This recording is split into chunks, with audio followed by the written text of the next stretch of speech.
Salut, salut, j'espère que vous allez bien. On se retrouve dans une nouvelle vidéo Fastati. Et cette fois-ci, pour cette nouvelle vidéo, après avoir fait mon entretien Microlox, ben là, cette fois-ci, ça a pris moins de temps, bizarrement, parce que j'ai changé l'outil. Je vous en dirai plus dans une nouvelle vidéo. Voilà, donc à force de faire des couleurs pour mes clientes, j'avais envie de un petit peu plus de fun et avoir une couleur un peu plus chaude. Bon, le vert, c'était le fun, c'était le carnaval, etc. Je me suis dit, bon, pourquoi pas changer, apporter un peu plus de chaleur aux cheveux, à mon teint, et j'ai opté pour une belle petite couleur bien chaude. De toute façon, je vais vous la présenter au fur et à mesure. Donc les microlocs se portent à merveille, l'entretien s'est super bien passé. Voilà. Et je vais commencer par décolorer mes cheveux. Alors, toujours faire un petit mélange, voilà. Et en fait, je redécolore mes cheveux, c'est pour gommer le vert. Alors, c'est très technique. Je vous dirai pas comment faire parce que c'est très technique. Si vous avez déjà une couleur et vous avez une couleur verte ou bleue, ces genres de couleurs-là, il faut les gommer. Et pour les gommer, allez voir un professionnel. Voilà. Parce que moi, j'ai décoloré, c'est pour gommer la couleur verte, c'est pour éviter que mes cheveux retournent au vert encore plus. Voilà. Le vert, bon, vert pour vert, le truc va, ça sera bon là, c'est ok. Mais normalement, il faut faire attention que vos cheveux ne tournent pas au vert lorsque vous faites une couleur. C'est pour ça que je vous conseille quand même d'aller voir un professionnel avant de faire n'importe quoi à la maison. Voilà. Donc là, ce que je fais, je vais gommer le vert et je vais aussi mettre un petit peu de décoloration sur l'ensemble de la chevelure, sur l'ensemble des microlocs, mais je vais pas atteindre un niveau de décoloration dit orange ou jaune. Je vais juste légèrement décolorer, c'est pour avoir le pigment rouge, parce que j'ai choisi du rouge. Donc, c'est juste pour avoir le pigment rouge, mais que le rouge soit relativement foncé, plutôt bordeaux, parce que votre girl, là, elle n'aime pas le rouge vif. J'avais déjà testé le rouge et le rouge bordeaux, et je me suis dit, je voulais retester le rouge bordeaux pour voir si ça m'allait ou non. Si j'apprécie toujours autant cette couleur-là, et je préfère vraiment le rouge bordeaux. Donc, c'est vraiment top.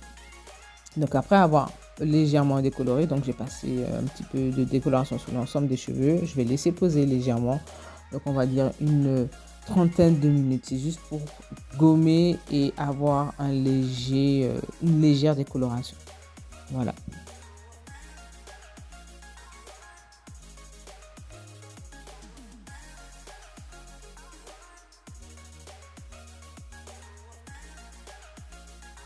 Ensuite, je vais bien rincer mes cheveux et ensuite on va passer à l'application de la couleur. Alors, ce que j'ai fait, j'avais un reste de rouge, un rouge bien vif de Crazy Color. Et en fait, ce que j'ai mis dedans, j'ai fait mon petit mélange. Donc, en fait, j'ai mis un petit peu de cannelle, du rouge, bien foncé. C'était un rouge foncé de Dark Lovely. En fait, j'ai fait un petit milkshake pour avoir un super beau rouge. Voilà. Et c'est exact. C'est tombé pile poil la couleur que j'avais faite à l'époque que j'avais mes locks. Voilà, ça a donné un beau bordeaux en fait. Et le bordeaux, je kiffe le bordeaux. Voilà. Pour les marques de couleurs, si vous voulez faire des couleurs sans forcément passer par la décoloration, je vous conseille Crazy Color. Parce que Crazy Color, cette couleur-là, elle se match tout de suite et la couleur, elle reste super bien sur les locks. Voilà. Et contrairement à la gamme Adore, le Crazy Color, franchement, la couleur reste, vous en avez pour 2-3 bons mois en fait.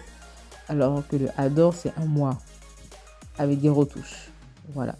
Donc ce que je fais, je vais l'appliquer vraiment partout parce que j'avais fait un beau petit mélange. Donc j'en applique partout. Et je vais par la suite appliquer un orangé, un cuivré. Voilà, sur l'ensemble des cheveux. Lorsque je n'aurai plus de rouge, je vais appliquer le cuivré de Adore pour donner un pigment encore plus rouge, un peu plus pétant, un peu plus vif à la couleur.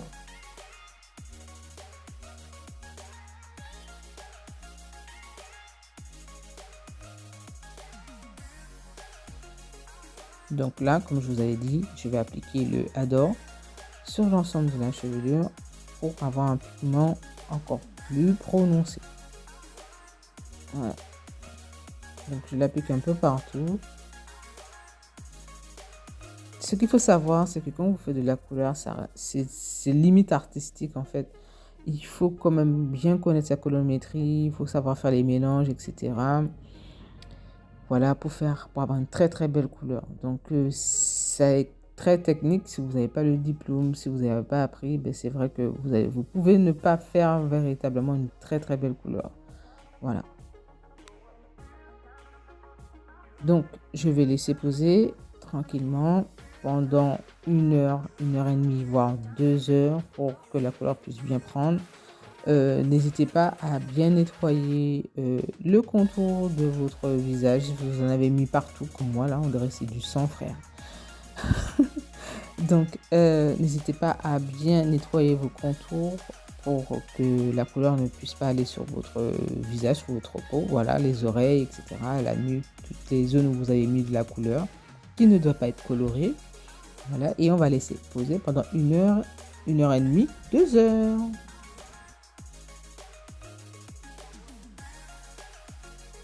On laisse bien poser 1 heure et demie à 2 heures pour que votre peau rouge soit pétant. Ensuite, vous rincez, vous faites votre shampoing avec des gants et faites attention parce que le rouge s'attache. Voilà. Et je vais me faire des petites nattes. Donc, je vais me faire un braid out pour laisser reposer les cheveux. N'oubliez pas de bien nourrir avec de l'huile, du beurre, ce que vous avez à la maison. Et je vais vous montrer le résultat tout de suite. Voilà le résultat. J'espère que ça vous plaît. J'espère que vous aimez. N'hésitez pas à me laisser des commentaires, des likes. Et puis, je vous dis à très bientôt dans une nouvelle vidéo. Bisous.